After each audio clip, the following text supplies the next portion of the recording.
I think I'm a perfectionist, or I used to be one. Making things as perfect as possible, always focusing on the details.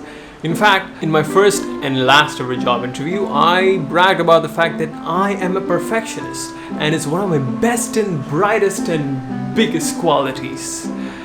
But what I thought was one of my best attributes was actually the one that was holding me back. It was keeping me from completing the projects that I wanted to finish because I wanted to make my projects as perfect as possible.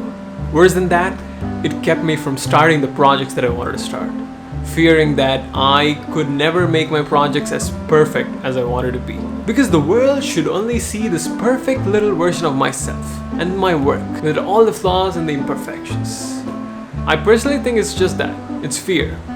Perfection, in my opinion, is fear in disguise. Fear that people might see us with all our flaws, with our imperfections, which we may perceive as bad, but as it turns out, it may be one of our biggest strengths. So what did I do? I stopped being perfect. Yep, I did. I started and finished things, a lot of things. And I showed my little imperfect self to the world. And funny thing happened when I did that. I was getting close to the level of perfection that I had in my head, which I no longer was interested in. A wise man once said, finishing something is way more important than having something that's perfect but not finished. Because you're naturally going to become perfect in the first place, through progress, through work. In the end, all I want to do was just that. Make things, finish things, work, progress. Take this video for example. I procrastinated on making this video for over a week because I wanted to make it as perfect as possible.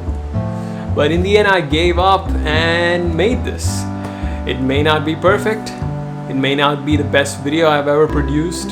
In fact, it may be the shittiest thing I've ever done. But it's done. It's completed.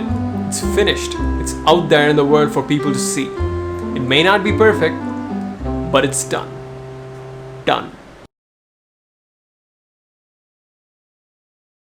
Finished, not perfect. I want you to repeat this mantra. Finished, not perfect. Finishing a thing is way more important than having something that's perfect but not finished.